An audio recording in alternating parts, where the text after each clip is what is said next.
Up Web 3. Yes, guys, we finally decided on the name. Wake Up Web 3. Wake Up Web If you like 3.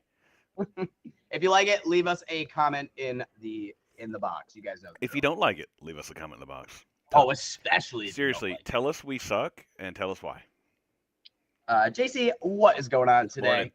I'm looking a little tanner today. I spent all day yesterday at Soaky Mountain Water Park over in Pigeon Forge with my kids. It's their last week before school starts, so we took them yesterday, and I got a little fried. So if I were to do the what's the Portnoy, whatever Dave Portnoy guy, like, so if I were gonna do the bed sheet with no shirt on, I would be like red right here. So I'm not gonna let that go. By the way, that's just ridiculous. A freaking 40-year-old out of shape man like laying in bed with a sheet over his unclothed chest, like, I'm so sad.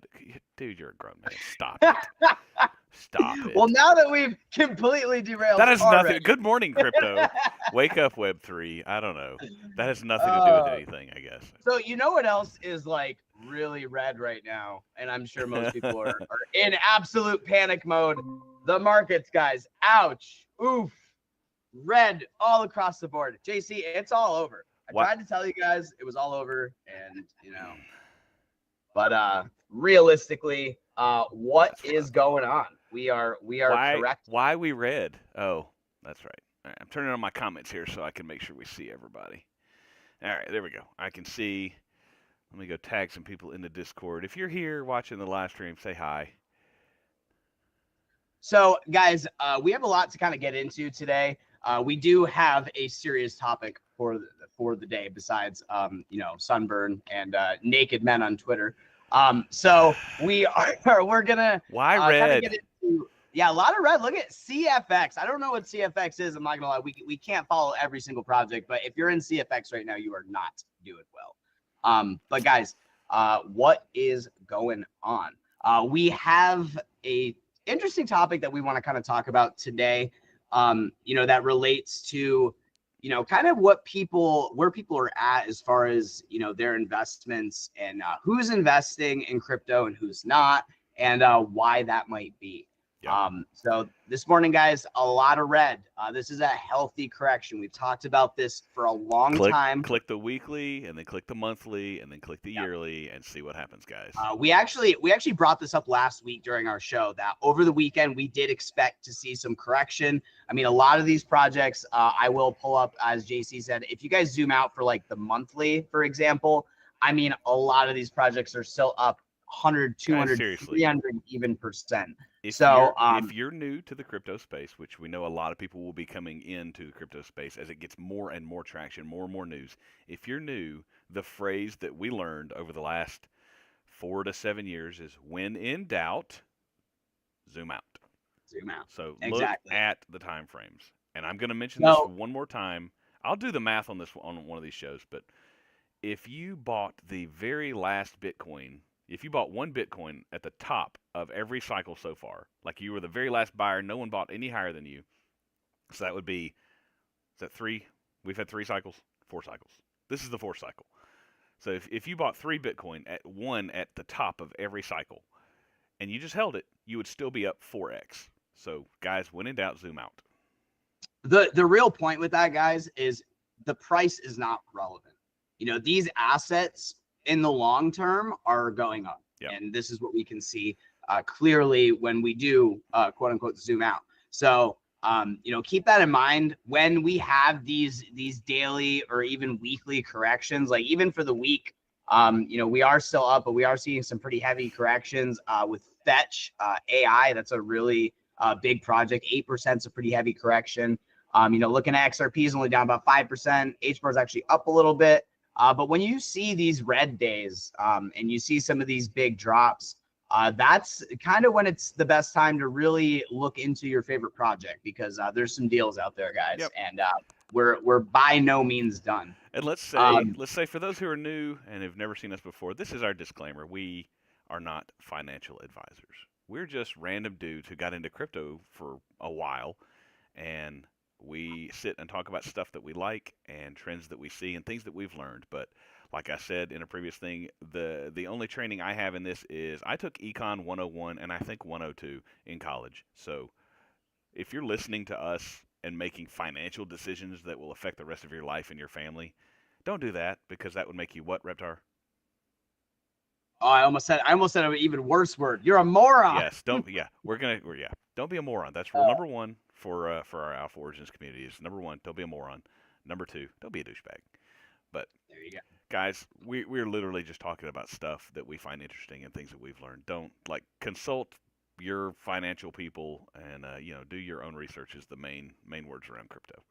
So yeah. And what's interesting? Thank you for the disclaimer, JC. Always important. But I don't care. It's just for the lawyers out there.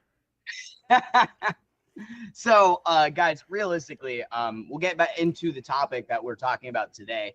A lot of. Oh, wait. I got one thing to bring up before we do that, and that's just a quick little update on some of the. Hey, take your stuff down. I'm going to screen share. Oh. Yeah, stop your presenting. Can you pull up that video? Yeah. All right. So it's never going to get old, I promise. Right. All right. So here we go.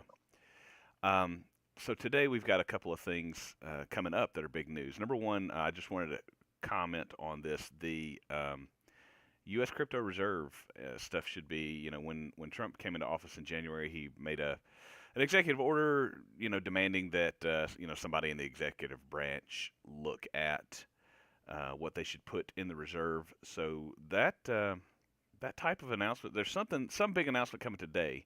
So I wanted to touch on that briefly and just say, hey, watch the news cycle. If something comes out that's unexpected, it could push your crypto markets one way or another. And then I saw something crazy today that 9% of Trump's entire net worth is in Ethereum right now. And then even more of that in crypto itself. Obviously, everything on the blockchain is public record and knowledge, and you can see all of these trades. But when we see these big dips, the whales are buying every single time. Sorry, where'd my thing go? Why is that? They know what's coming. This legislation's being pushed through for a reason, and it sounds a lot like insider trading to me, to be totally honest. But hey, we don't make the rules. We just play along so we can. All right, let me turn that off, and let me turn one other thing on that I want to show you if I can find it. Where did it go? Is that it? Andrew, welcome to chat.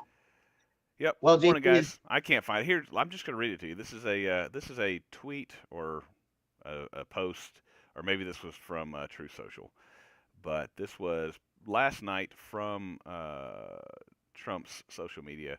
A U.S. crypto reserve will elevate this critical industry after years of corrupt attacks, blah, blah, blah, blah, blah, which is why my executive order on digital assets directed the Presidential Working Group to move forward on a crypto strategic reserve that includes XRP, Solana, ADA. It will make sure the U.S. is the crypto capital of the world. We are making America great again. So, what does that exactly mean for people who don't know? What is a strategic crypto reserve, and why does it matter at all? So the United States has multiple strategic reserves. Everyone's heard of the strategic oil reserve, and that's something that the U.S. holds in reserve. Funny enough, how about that? That they can either fill up when gas is cheap, when oil is cheap, or they can release when oil is expensive. It helps. Presidents in the past have directed that stuff to be released when oil prices have gone stupid and gas prices, get $4 a gallon. They'll release some of the strategic oil reserve to help control prices. And so really what it is, a strategic reserve is, it serves a couple of purposes. Number one, if we were to get into some type of conflict and we needed oil and other countries were not selling us oil, we would have a strategic reserve as an asset, but also as a way to, let's just be flat out honest and direct about it, manipulate market prices. Fair enough. No, and I think that's a great. And we have an oil reserve, we have gold, we have all kinds of strategic reserves, and so with crypto being an up and coming asset, which obviously is going to have immense value in the future, why not create a strategic cryptocurrency reserve? That's all it is. No, and very very well said. That's exactly what it is. For those of you guys who didn't know, it's really important because even some of the older generation, we really are going to get into a little bit more here in a second about the title of the video, kind of why, why millennials and Gen Z and people in this new, younger people essentially are just not very trusting or comfortable with traditional finance. And not only that, but you're seeing people who are, for lack of a better word, boomers, from a different generation. I am not a boomer, by the way. From a different generation, and they are abandoning traditional finance as well. They're hopping on the crypto train. And if you ask any young person today, do you have a Roth IRA? Do you own government bonds? Do you own gold? Most of them are going to say no. They're just not interested in it. But the crypto technology and the blockchain technology is something that really resonates with this generation. And it's really interesting. We've been here for a long time, guys. We've seen over the years, older people, even Kevin O'Leary. I saw a video of him saying, I wouldn't buy that garbage. And that was back when Bitcoin was at $8,000. Kevin O'Leary does not need to buy Bitcoin. I'm sure he's doing just fine without it. But the point is, a lot of people have, from the older generation, discredited this technology, brushed it under the rug, said it's not going to be anything. And younger people are very interested in this new industry. And, it's really kind of drawing a line in the sand. And then again, we have all these older people popping over and joining us. Yeah, I want to talk about what prompted this conversation between Reptar and I yesterday. I was listening to a podcast, I guess it was Monday, and the host or the guest, I don't remember which one, made this point, was talking about I guess his he's in between, so he didn't have a kid. So he was talking about millennials versus Gen Z and how they view the world. And the millennials would say, they grew up hearing the world is your oyster, do whatever you want, find your dream, pursue your dream, just go out and just conquer the world, and you can do anything you set your mind to, and the sky's the limit, and everything like this. And then he asked I guess it was the guest asked his Gen Z daughter, who's a teenager, well, what do you guys think? And she's like, Dad, my generation just hopes the world is here when we're in our 30s.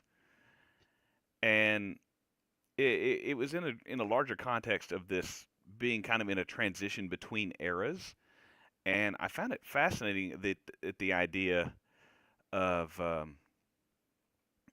just this historical period we're in being like, wait a minute, all these institutions that we have set up that are supposed to take care of us and supposed to keep the world safe and peaceful and make sure we can all earn a living and afford our groceries, that's what we want our elected institutions to do for us.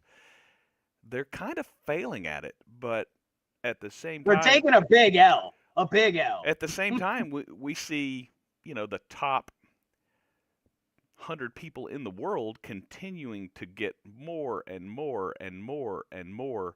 And it seems like our institutions, rather than making sure we all make it, are just trying to make sure we all do what they tell us to.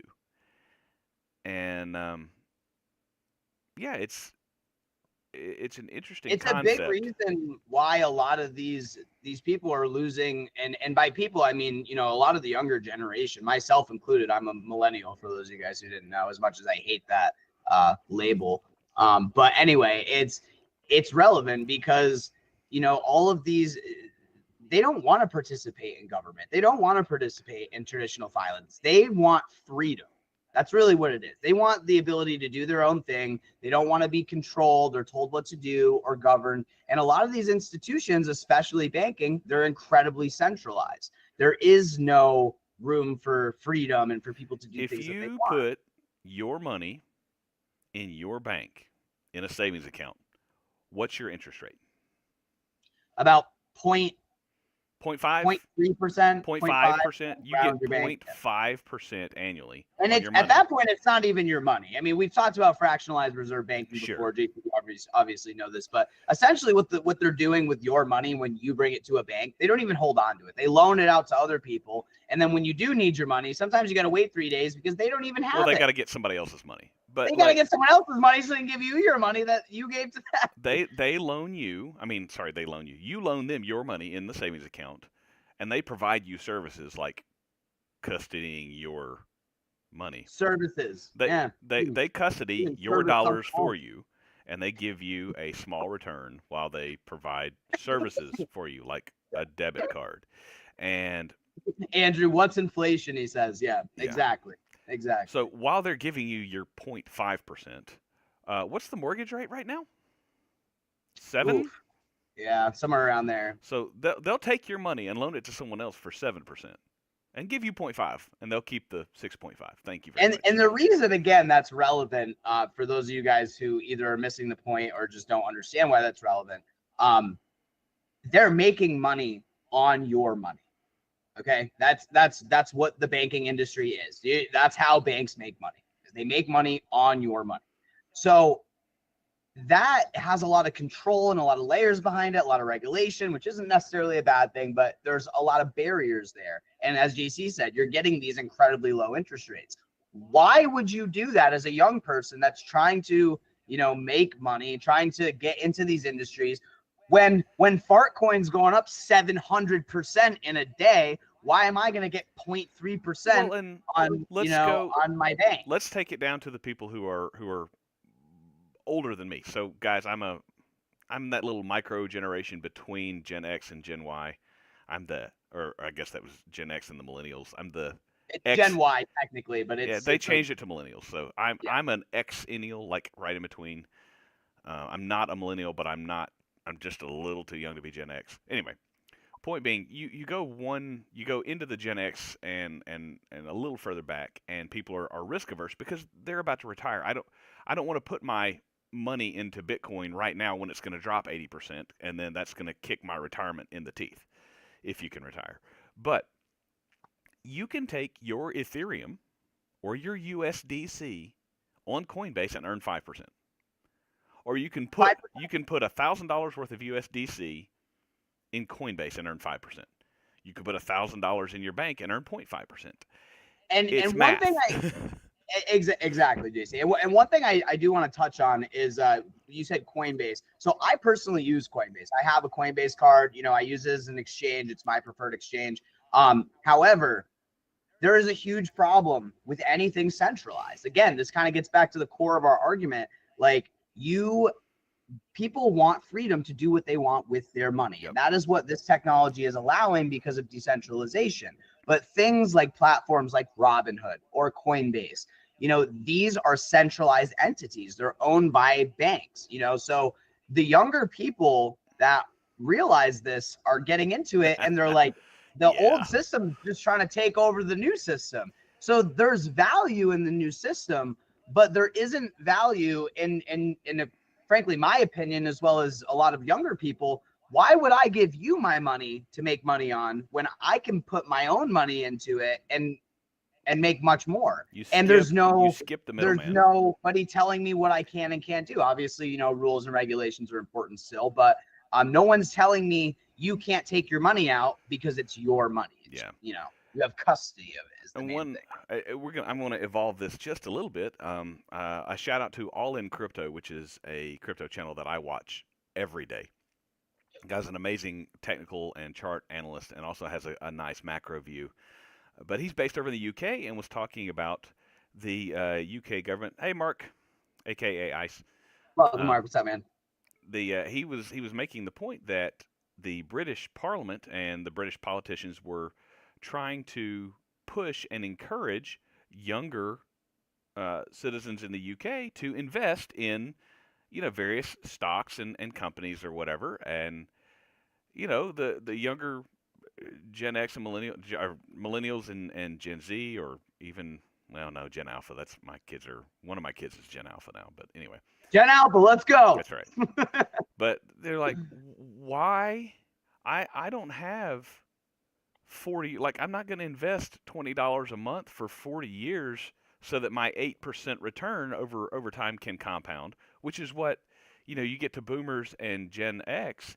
That's what they were told. Just invest a little bit every paycheck, and over time it grows. Trust the government. It grows. Trust the American dollar. It grows 8% a year, which is great over 40 years.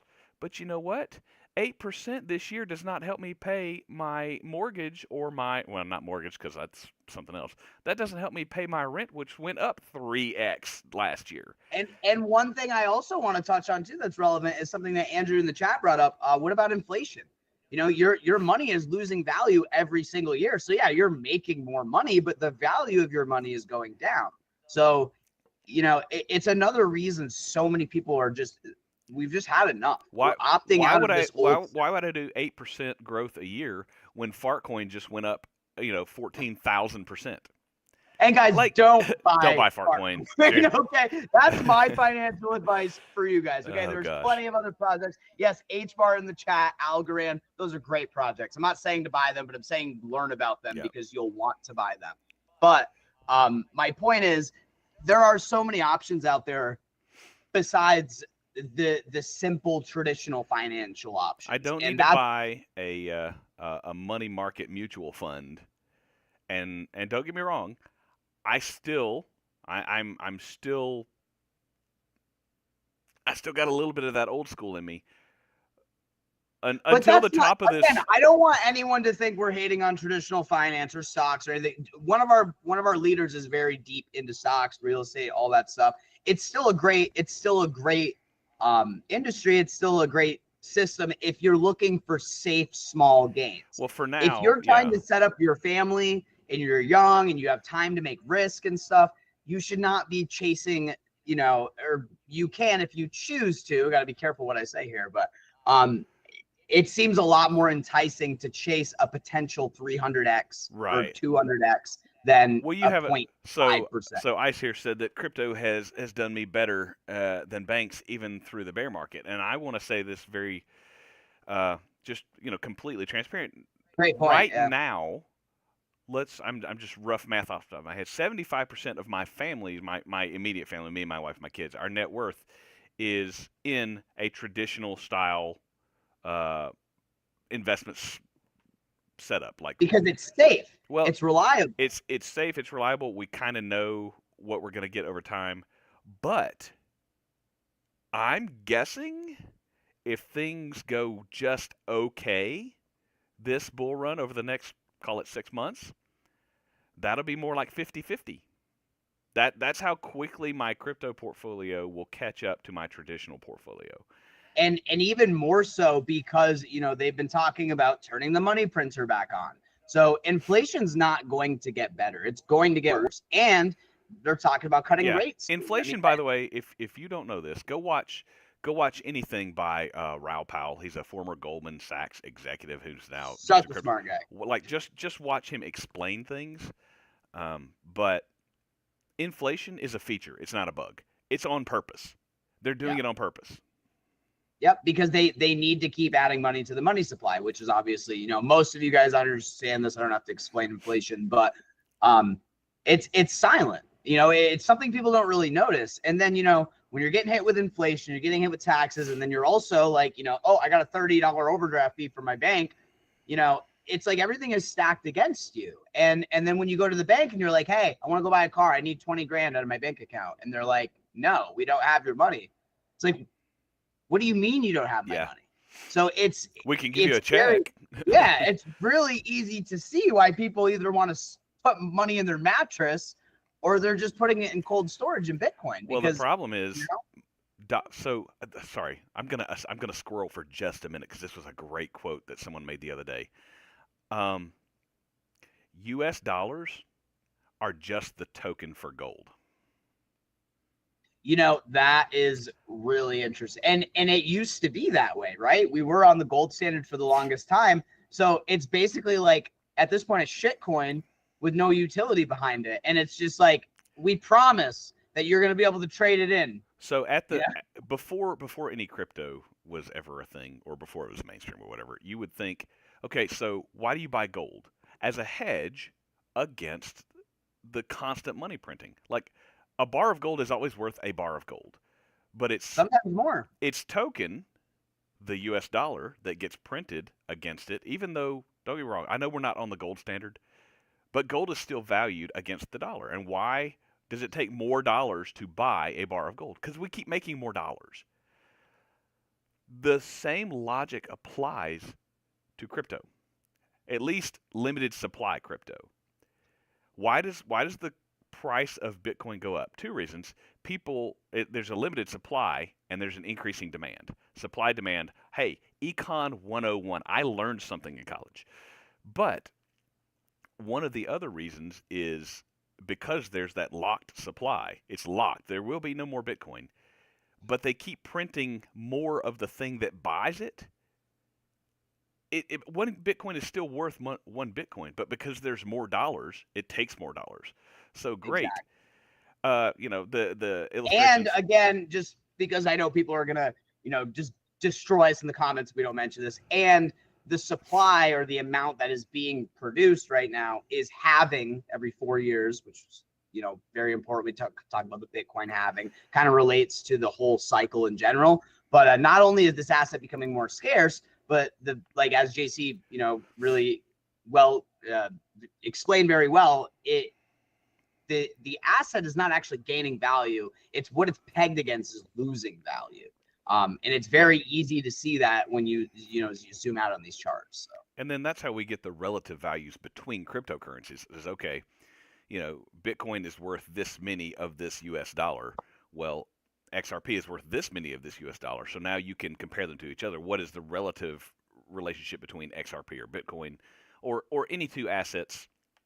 It's you can get deep into the weeds on the math here, and I don't because I'm not that smart. I let other people do it, and I just we got some guys for that. Yeah. Hey, here's the beautiful thing about the current world we're living in. Everyone has guys for that. All you have to do is freaking look it up. Everyone has a guy that will tell you the information you need. Just look it up. Or get in the Discord. That's true. Guys, remember to like and subscribe, pop in. Let's see what Ice is saying here. But yeah, so I do want to talk about, kind of shift gears here for a second. So one of the biggest, we were talking about a lot about coins and the markets and stuff. I want to talk about the NFT and gaming markets real quick. Oh yeah. Let's wrap up on this. Sorry, that was our serious topic for the day.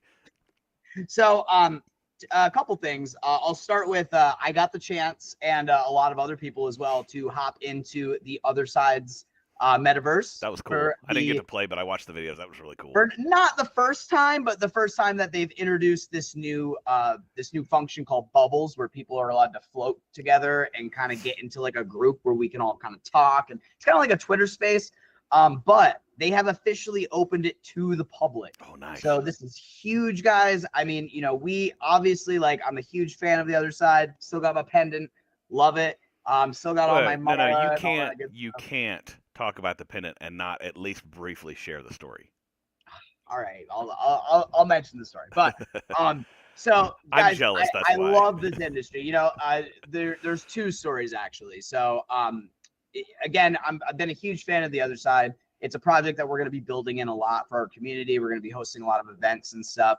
And we're really interested to kind of get back in. So we'll be doing a video breaking down the other side here soon.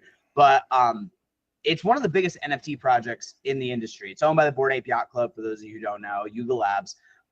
And their community is just so strong. I was sitting in a bar. Yeah, Reptar has occasional drinks every once in a while, sue me. And I was just hanging out, and somebody came up to me randomly, and they're like, "Is that an other side pendant?" And I was just like, "You guys know, you don't see many degenerates out in the wild. You just don't." Okay, so when someone knew exactly what it was, I was just like, yeah, that's not like, oh, I see you're wearing a Bitcoin shirt. Everybody knows what Bitcoin is. Nobody knows what that pendant is. Who knows that this is from the partnership between Gucci and other side? There's no way. And I was just shocked. And I'm like, yes, it is. And so long story short, I got to talk to this guy, had a 45-minute conversation with him, find out that he used to, play for the Yankees. And, we exchanged information. And never in my life would I have, we've met so many cool people in this industry. We've had founders, CEOs, people like really deep into this industry. We've had some really amazing guests on the show, and it still surprises me how many cool people I meet just because of being involved in crypto, NFTs, and everything. And sometimes you meet some bad people too. So one more quick story, and I'll give it back to you. But I think this is a good one. So as you guys know, we wrote a couple Medium articles discussing. Reptar wrote. We did not write. Reptar does all the work. So essentially, we had an article about NFTs in gaming and how this is going to kind of change the industry. If you guys want more information, we'll put the link to the article in the description. But essentially, we made a lot of very good points about how not only is it a good thing for gamers, but it's a good thing for the economy of these gaming companies as well. So we had an interesting comment on our article. The comment's gone now, so you can't go attack him. Very polite comment. Super nice dude. You don't have to attack people that disagree with you. You can just talk. It's okay. Thank you. So anyway, he linked to another article basically like, hey, I really, this is a great article. Loved all the content in it. But I do think that your argument's false. I don't think that NFTs are a good thing for gaming. And I was like, no, thank you for the feedback. I'm just interested, like, why, like, what exactly do you think is the problem with NFTs in gaming? And he sent me a link to another article. I'm not going to tell you guys the author of the article, but essentially his main point was gaming and NFTs are trying to be a forced marriage together because people just want to make money playing games, and they're just throwing it together, and it's fairly accurate, but not with every game. And the main argument was that the environmental impacts. Hate this argument so much because a lot of blockchains now have moved from proof of work to proof of stake. I still got my ant miner sitting here right here. Proof of work is not really relevant anymore. I don't even mine crypto anymore because mining has become expensive. Electricity is expensive. It's just not. Some people do it professionally, but it's just not a valid side hobby. You have to have a farm. Yeah, you have to really your be little doing ant it. Miner is not going to make you a Bitcoin. I mean, I have 12 of these, but even still, I'm not running them. So it's my point is his main argument was NFT bad because bad for environment and bad for gaming. That was the main argument, and I respectfully disagreed with him. I gave him some examples, after which the comment was deleted, but it's important to realize like a lot of these games have shifted to proof of stake. So they don't use as much energy as they used to. They're not predatory like they used to be. A lot of these players, I gave him some specific examples. If you're playing Illuvium, if you're playing Big Time, if you're playing Shrapnel, some of these other games that we've been in for years, people are still making money playing these games. And I don't see it as a forced marriage. I see it as an evolution of an industry that's still trying to figure it out. Yep. So, Web3 gaming, the reason I bring up that point is because Web3 gaming, things like the other side, Big Time, Illuvium, they're the first to do it, the first to try. And a lot of these games are actually pretty successful. So, when I see, again, a random person coming up to me that I've never met before, like, hey, I know what that is. It's like, it's coming. Yeah. I really do think a lot of people, especially, I've had this conversation before. It might not be until a Web 2 game does it first. A Web 2 game might, with already a good community, with already a great IP, they might have to move into this new realm before people start accepting it seriously, before these other Web 3 games that have come out primarily as Web 3, like unapologetically, just aren't getting attention. So, do you guys remember, if you're old enough, and Reptar may not be old enough for this, but right now, you play on your phone, you play Candy Crush. 98.5% of people spend zero money on Candy Crush. But some people do spend money to buy the speed-ups and stuff. Back up half a generation of gaming, and what did you have? You had Farmville, and you had Mafia Wars on Facebook. How many diamonds did you guys buy on Farmville? Be honest. I want to see in the chat. So how much did you spend on Pokemon Go? I know I spent at least $200. So that was the beginning of microtransactions. That was how many years ago? Let's see. Going on And the 20. jump from microtransaction to cryptocurrency is almost Small. non-existent. It is small. The only difference is you actually own you get to make transactions, not just buy stuff. So, guys. Mafia Wars in MySpace. Wow, that's some real nostalgia right there. Right. Wow. Mafia Wars. I haven't remembered that game in 15 years. Okay, full disclosure. Once upon a time, I was a police officer, and I was working night shifts. And dude, after about 3 a.m. on a weeknight, there's not a whole lot to do. So we would drive around, patrol our areas, and then park for a minute. And everybody on my shift, we were all in each other's mafia squad, and so we'd be sending each other invites and stuff. Like, it's just. So the cops were in the mafia? Yeah. Weird. Yeah. You act like the FBI is not the mafia. Anyway, that's going to get us canceled. Sorry, don't black helicopter me. Demonetized. Yeah. So, it's not. I heard a great comparison the other day from someone like, where are we? Compare it to the growth and birth of the internet and Web 2 and really the evolution of where we are today. He's like, the guy said, if I had to peg us, I would put us right around 1997, 98. And this is why. Back then, Amazon existed, but it was a rare book website online. And you had to figure out what you wanted, mail them a check, and they would mail you the book. That's where we are now with Web3 and crypto. And I think even gaming is still lagging behind that, but. And that's a great point. Guys, this is a sequence of events. This technology is new. It's coming out. There's the opportunity to invest in it early, but there's a long way to come still. So, the Web3 gaming space is a great example. Same thing with NFTs. We're not going to see those insane gains that we did last cycle until alt season kind of gets going again.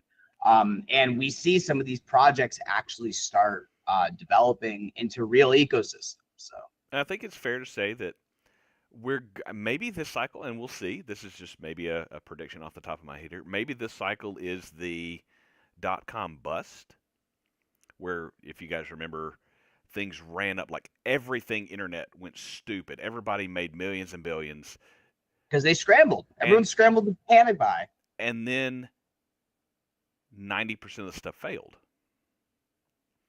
How many tokens are there right now? Anybody can make a token. I'm surprised no one has made. Never mind. We did that last time. We did that bit last time. The caught token based on the Coldplay thing. Caught. We can still do it. We gotta check the taker. I'm sure someone has done that because that's the market we're in right now. Everything makes money. Eventually, we will get to the point where the guys who actually provide a service or a utility or something will be the only ones left. Andrew just had a really good question. Do you think that that's Mr. Gray. This cycle is different and that we're going to continue to have 4-year cycles? I've heard this question a lot, and this is my perspective on it very quickly. The short answer is no. I don't think we're going to see as much as an importance in the cycle. And here's why. Because the halvings are becoming less profitable, substantial. Yeah. They're not as big as they used to be. And on top of that, we're seeing all this institutional and government investment. So yes, a lot of people are going to sell, a lot of people are going to dump when we get to the top. But when we have things like a Federal Reserve, we have things like MicroStrategy and BlackRock and World Economic Forum all just dumping money into it, we're not going to see these. I don't think, and again, I could totally be wrong, but I really don't think this cycle we're going to see as heavy as a just drop off. But like JC just said, we could see a huge capitulation, everything just going, and then everything just heavily correct. And even now, guys, it's very interesting because a lot of people use the fear and greed index. I'm going to pull it up really quickly. Oh, nice. Yeah, this is a good one. just because it's a good head.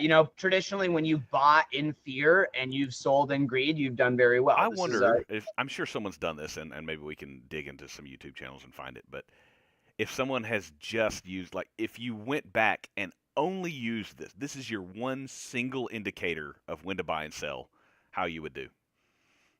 And that's the thing. This strategy, using this simple indicator, has been very effective for people. It's not a magic bullet for trading, but it's relevant to look at. And what's interesting to me is, even though we've been correcting for the past few days, we've been kind of coming back down, we're still in greed.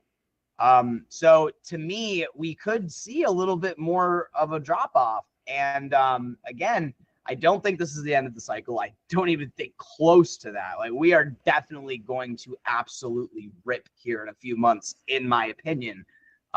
However, it's important to kind of take a look and take a step back at where we are, because these corrections are going to keep happening. But no, long story short, I don't think that when we finally do have that big drop off, I don't think it is going to be as big of a drop off as previous cycles. I think I was discussing with my wife yesterday as we were driving, like, what should I do this upcoming cycle? How much profit should I take for the bottom of the bear? Or should I just let it ride? Just like we talked about at the very beginning, if I just bought one Bitcoin at the top every cycle and just let it ride, what if I just leave the portfolio alone? But I think hodl. I think I'm going to try and hedge for both scenarios. And I think today, right now at 9:43 on Wednesday, July 30th, my plan is to take some profits, but not sell as much of my bags as I was planning on, in case the market starts to stabilize and does not. Because the last 3 bull markets, it was a double top. Bitcoin has gone down 80%. And even last time, people were like, well, it's not going to go down 80% this time. I mean, maybe last time, but it's not going to do it this time. And it did. You went from 69,000 all the way down to 16,000. You could buy, what is that, 4? If you sold the top and bought the bottom, you could sell 1 Bitcoin to buy 4. So I think I'm probably going to try and hedge for both. And I realize that, straddling the fence is going to just end up with a stick up your butt, but I don't know. But yeah, so yeah, I mean, that's a great point. It's something to keep a lookout for. That's why, guys, do not be afraid to take profits. And that is why the markets are correcting. I understand this. ICE says I'm not round tripping my bags this cycle. I will be selling 50 to 80% of every bag. My ideal is to hold at least 50% if I can. Yeah, I think that's a reasonable number for sure. Just in case, like, when I sell, it continues to go up. We don't sell here, guys. Just kidding. Hodl. Yeah. Hey, guys, listen. Never be ashamed of taking profits. And yes, never be ashamed of making money. You could make more if you left it in longer, but you could also lose more. It's okay to take profits. You're not dumping. You're not scared. You're not FOMO. Just, if you need to make some money, make some money. Take as much risk as you feel comfortable taking, guys. Honestly, great stuff today. If you guys are looking at some projects, we do have a couple of videos coming up. So tomorrow, we're gonna have a really short morning show, just because we're gonna be we have a special interview we have to film. Yes, so stay tuned, guys. We have a new video coming. We're bringing on a pretty awesome guest from a project we've been involved with for a long time. I'm not going to spoil it, but if you guys want to check it out, make sure you're subscribed. You'll see it when we get it posted. And, we also want to do some coin pick videos, maybe some tier lists and stuff coming up, because honestly, guys, this is coming. The legislation's coming. The technology's being adopted, whether you like it or not, whether you know what crypto is or not. You're going to have to start learning how to use it. Guys, if you're brand new to the space, please go back and watch the Am I Too Late for Crypto video. You're not too late. Like we just talked about, this is 1998 internet level. Like, you are not too late. Yeah. And the thing is, not only are you not too late, But now is probably, in my opinion, again, one of the less riskiest times, or the least risky times to invest in something like this, because you have this institutional clarity. You have all of these big governments and agencies buying it. It's not going anywhere. And real traditional finance, it's dying. There is a reason that old money is transitioning to new money, because old money, they love their old money, and they wouldn't be abandoning it if there wasn't a problem. Yeah. So it's important to take a look at what this technology offers and the problems that it's really trying to fix. Oh, that's true. ICE points out that rate cuts equal risk on assets going up. We'll find out today if there's going to be a rate cut. I think the odds are still for no, because number one, Jerome Powell my hates, vote's going to be for no as Yeah. well. I think we got a couple more months before they do that. Money printers got a burr. Yeah. So, Sure. guys, thank you for listening, being with us live. If you're watching the replay, give us some comments. What do you think about this whole idea of millennials and Gen Z just ditching traditional finance? Because we are. Why? What's going on? Let us know in the comments, or jump in the Discord. Our link tree is on our page here. Our Discord is where we do a lot of interacting. But yeah, thanks for watching. Thanks for listening. Thanks for commenting. As always, do the YouTube thing, do the like and subscribe and all that stuff. Or don't. It's okay. It's either way. And we will see you guys tomorrow. Normally, we're going to be doing Tuesday through Friday every morning, 9 a.m. Eastern. So we'll catch you guys tomorrow for the next show. Yep. Thanks, guys. Thanks for being here. I'm not going to – I do that every time. Go to click the